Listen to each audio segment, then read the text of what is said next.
Hey guys, this is Locke. In this video, I'm going to be reviewing the new heroes that was just released, Miss Velvet and Legendary Plus Rudy. So first let's start with Miss Velvet, because I think most people will be able to get her than Legendary Rudy, since the chance to get her is 75%. Actually, let me go over the banners first, just because so that people don't get confused, just in case you're new to the banners. So if you look at the banners for the hero summons, this banner, this one, the special banner, if you pity this hero, you actually only have about a 4% to 5% chance to get him. So it's very, very difficult to get the Legendary Plus hero. This is not specific to just Rudy, this is for every single Legendary Plus hero. But if you go for this banner and you pity this one, you actually have about a 75% chance to get her. So it's much more likely that you're going to get this one than, Rudy Plus. So keep that in mind as well, because even if I give him a more favorable review, it's not necessary that you'll be getting him. You might be, very trash luck. You might spend like 100,000 rubies on it and still not get him, because rates are just really bad for Legendary Plus units. Whereas for this one, it's 75% chance. So I mean, if you miss two pities, you're very, very unlucky. You only have about a 7% chance to not get her within two pities. So take that into consideration, and then we will do the review. So let me just get back to her again. Okay. So she has two things that are pretty unique about her. The first thing is her passive, which increases critical damage by 25%. So with this passive, this means that you should always be using a crit plus set, because you want her critical rate to be as high as possible so that you can take advantage of her passive. And this starts at 25%, but this is probably going to go upwards to like 50 or 60% at like level 20. That's what I'm assuming. So this passive is pretty good, because this is going to increase your overall damage. It's a really good passive as long as you can get the crit rate up. And then I'll go over all her skills and talk about the other unique thing about her. So her ultimate, this straight up does damage. If you look at most of the other ultimates, it does damage and some other effect, right? Like it does like a disable or a paralyze or something. But for her, she does only a straight up damage. So the offset for that, because it doesn't have a secondary effect, is that the damage from the skill is going to be really, really high. If you take a look at the other heroes' level 1 skills, this is one of the highest one, if not the highest one. It's even higher than like the suppressor skill effects. Suppressor skill at level 1 is 1500, so this is 1540%. So it's going to do a ton of damage. But again, as I just mentioned, it doesn't have a secondary effect, so take that in consideration. Sometimes for PvP, it's better to have a secondary effect, but then again, it's also kind of hard to actually get off an ultimate skill, right? Because most of the time, arena fights are over before you actually build up an ultimate. So, I mean, there's good and bad things. It's more handy for PvE, and PvE secondary effects like, freeze or stun or something usually doesn't affect bosses anyway. So this is a better skill for PvE and a worse skill for PvP, but for PvP, especially at this stage in the game, you don't really get a chance to use this. So overall, I think it's really good. It's balanced. Now this skill, so this is the second unique thing about her. This unique thing though is shared with Legendary Plus Shane. However, it's a really good effect. So basically, she goes into stealth, and when she's in stealth, that means you can't hit her with an attack. You can't target her. She does take damage from AoE skills, so if you're targeting somebody else that's standing next to her and use an AoE skill, she will take some damage from that AoE skill, but it says that the AoE skill damage that she takes is also reduced by 30%. So it's a pretty good defensive skill, and it also increases all resistances by 7.5. Resistances is resistance to debuffs. So again, this will go up. The time doesn't go up, but the damage skill decrease and the resistances will go up when you level the skill. So this is what makes her good for PvP.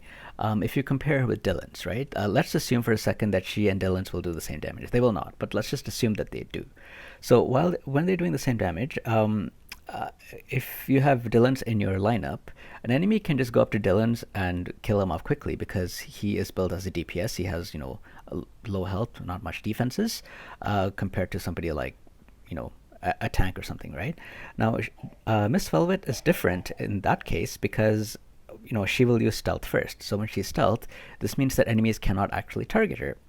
So she has a lot more availability in PvP for that reason, because if you can't target her, so you will, your enemies will instead target other units like your tanks or whatever else you have, but she will not be targeted. And while she is not immune, but while she's not targeted for 8 seconds, she can do a ton of damage in that time. And this becomes even more important as we progress in the games and more people start getting revive sets. Because when you revive, basically you're killed, and then like a couple of seconds later you revive. When you revive, all your skills cool down except for your ultimate. All these skills, like all the active skills, cools down becomes 0. So when she revives, she can use the skill again. So you killed her, and even if she's like the only one remaining, right? Like you've killed the entire team, and only she revives. If she gets a chance to use the skill before she's dead again, she will be immune. Almost, yeah, she actually will be immune to damage for 8 seconds because you can't target her, so you can't use any skills on her, and you can't even use AOE skills because everyone else is dead. So she's the only one that you can attack, and she's untargetable. So she'll basically be immune to damage for 8 seconds. So this is why she's very powerful for PvP. It's similar to Shane. Shane has a similar effect as well, and she also becomes stealth. She also has AOE skill damage decrease, and I believe she also has an increased resistances as well. So this is a very similar skill to Shane Plus, and it's a very good skill. Now this skill, this is really interesting as well. So not only does this do damage, but it silences the target. So when the target is silenced, they can't use any skills. This is not as good as a disable because, I mean, if you're disabled, they will not be able to attack normally. But with the skill, you can, they're prevented from using skills. They will just normally attack.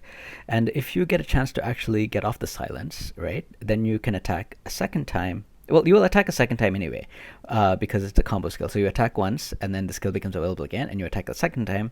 If the silence landed the first time, you will do additional damage on the second time. So basically, the skill has a chance to do a ton of damage, and this is a single target skill, but you have two chances to attack. So it is still pretty, it still does pretty significant damage, and it has a little bit of a control effect with silence as well. The third skill, this skill teleports the target and targets rangers first. So if you have an enemy with a tank at the front, typically, everyone focuses on the tank. But in this case, she will actually target the ranged DPS first. And I've seen compositions where, like, for example, Dylan's is supposed to target support first, right? But even if you have no support in your lineup, I've seen enemy Dylan's just, teleport to the back and attack the back unit anyway, even if it's not a support unit. So she might have a similar effect. She might still target the back line even if you're not running ranged. So this skill I think is pretty good for a DPS because it lets them, bypass the tank. So I don't actually know if it works that way, if she will still target the back line if she doesn't have a ranged. If I'm wrong about this, please feel free to correct me in the comments. I haven't had a chance to test her yet, and I don't think I'm going to be pulling for her. So I tried to pull for her, I didn't get her, so I gave up. So if that's the case, let me know, and I can update the review. But I believe she will still, similar to Dylan's, go to the back and target the back unit. So that's her. We talked about the passive. Now, should you pull for her? Yes and no. She will. I think she'll be doing a lot more damage than Dylan's because Dylan, as long as she can build up her crit, so as long as her crit rate is high, she will do more damage than Dylan's. If her crit rate is low, then Dylan's will do more damage than her. Dylan's is always guaranteed to crit, right? So, his damage will already do like a crit modifier on all of his attacks. However, all of her crit damage will be increased more than normal. So she will actually do a lot more damage than Dylan's as long as she can crit. So why should you not pull for her? The reason you should not pull for her is because of Shane. Like, everyone will get Shane when you have 2 million total account combat power, but that is a very long way off. It might be like, I have absolutely no idea. It might be 3 months, it might be 6 months. It depends on how often you pull and how many units you get as well, right? But I don't know how long it'll be, but eventually we will all get, Legendary Plus Shane, who has this this stealth unique effect, and she's also like similar. She does a lot of damage as well. So So for me personally, this is why I'm holding out, because I already have DPS, I already invested in Delens, so eventually I'll get Shane Plus anyway, so I'll just hold out for Shane Plus instead of trying to get Miss Velvet. I mean, I already tried once, I didn't get her, so I will just wait now.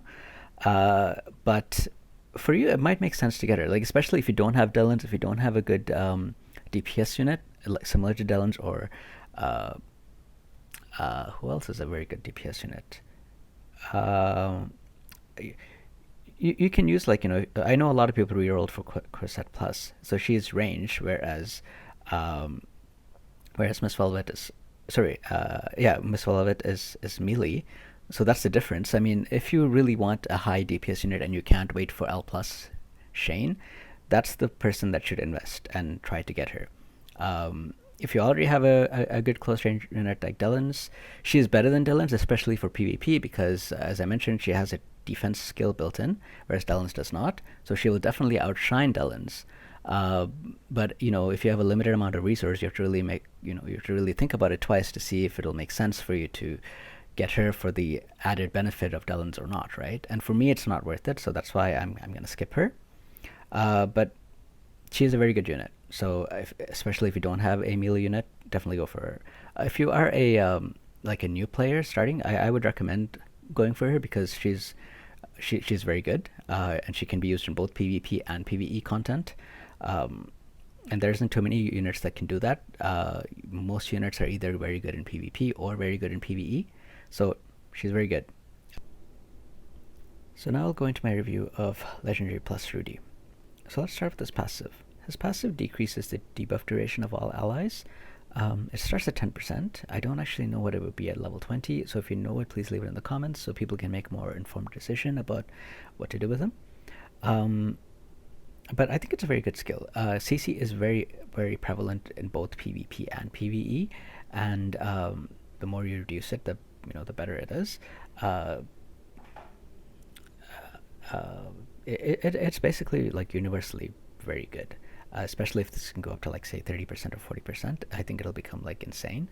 So it's very good. The problem with it is that it's hard to get them. As I mentioned, it's a 4% chance for every 14,000 um, rubies that you use. So it's very expensive to get them unless you're like incredibly lucky, which some people are. But for most people, it's very difficult to get them.